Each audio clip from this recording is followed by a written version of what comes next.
Hello and thanks for joining us for our late night newscast coming to you from Arirang's news centre in Seoul. I'm Mark Broom.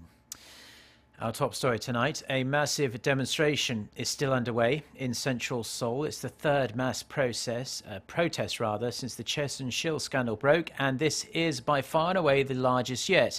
An estimated 850,000 people are gathered in and around Seoul's Gwanghamun Square near the presidential office of Cheongwadae. The protesters are demanding President Park Geun-hye resign to take responsibility for the scandal that has shaken the nation to its core. Our Kim Jong-soo is there and files this report. Gwanghamun Square in central Seoul is no stranger to protests, but the demonstration taking place this Saturday just might be the biggest one ever. According to rally organizers, more than 850,000 people have shown up tonight, demanding a transparent probe into the Choi Soon-sil scandal and for President Park Geun-hye to step down. This means the protest could break the record of 700,000 previously set in 2008, when citizens came out to protest over American beef imports during the mad cow disease scare. The protest formally began at 4 p.m. at Seoul Plaza in the center of the Korean capital, where reports say more than 1,500 civic groups showed up at the event. Beginning around 5 p.m., the crowd marched north towards Gwanghamun Square, not far from the presidential office of Cheongwadae. As the sun started to set, protesters equipped themselves with candles, lighting up the square in a brilliant wave of lights.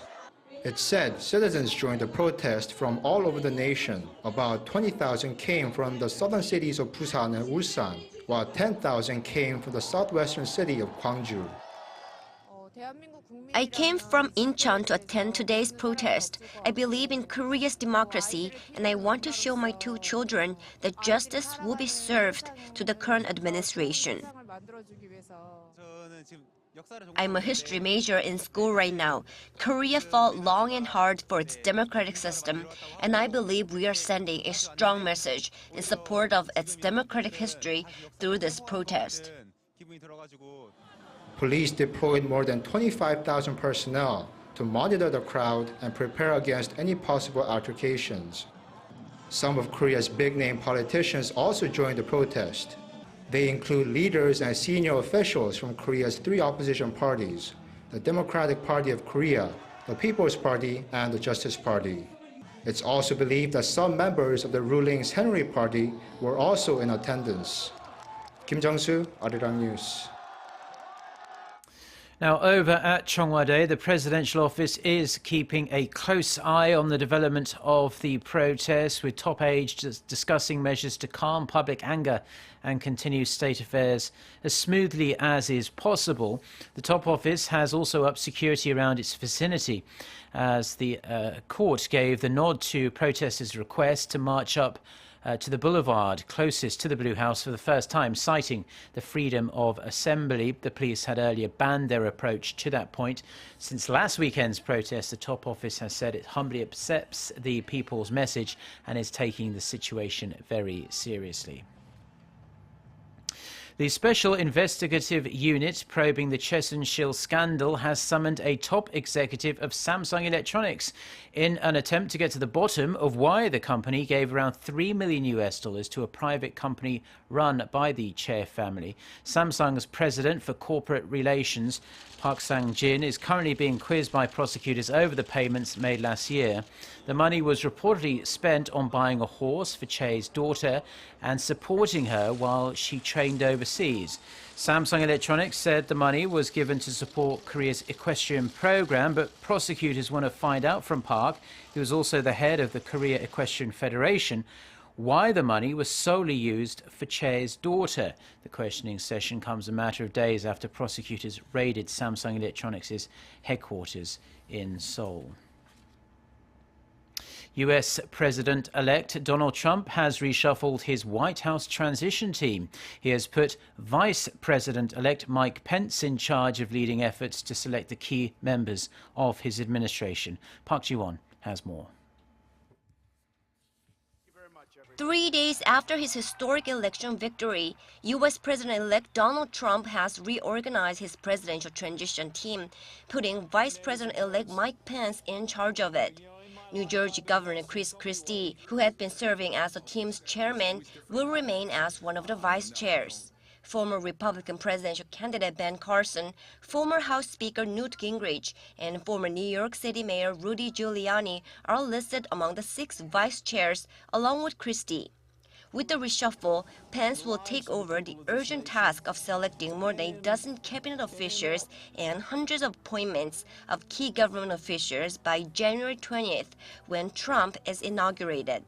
President-elect Trump also announced Friday that his 3 adult children, Donald Trump Jr., Eric Trump, and Ivanka Trump, as well as his son-in-law Jared Kushner, will join the 16-member executive committee of his presidential transition team. Some are also being seen as potential prospects for key administration posts. Meanwhile, UN Secretary General Ban Ki-moon held telephone talks with President-elect Trump on Friday afternoon, local time, for around 20 minutes. Ban congratulated Trump on his election victory and conveyed hope that the traditionally strong cooperative relations between the UN and the U.S. will continue to further promote world peace, security, and sustainable development. In an interview with news agency AFP, Pan also expressed confidence Trump will not forsake the landmark Paris climate change deal, as he understands the importance and urgency of the matter. President-elect Trump also had a phone conversation with French President François Hollande for several minutes, in which they agreed to work together to clarify their positions on key issues, including the Paris Climate Agreement and the war on terror. 박지원, Arirang News. Now, U.S. President-elect Donald Trump will reportedly move to pull the United States out of the Trans-Pacific Partnership within his first 100 days in the White House. Citing a report by Trump's transition team, the Politico newspaper says the U.S. could also begin withdrawing from the North American Free Trade Agreement, NAFTA, in as little as 200 days after Trump takes office. President-elect Trump has campaigned against the TPP and NAFTA, saying such deals have caused America's current economic woes. Experts say that without U.S. involvement, the TPP will essentially be declared dead, as the United States is the capstone of the entire deal and is by far and away the biggest economy within the TPP nations. The report also says other first-day business in the Trump administration includes directing the Treasury Department to label China a currency manipulator, something the Obama administration has avoided.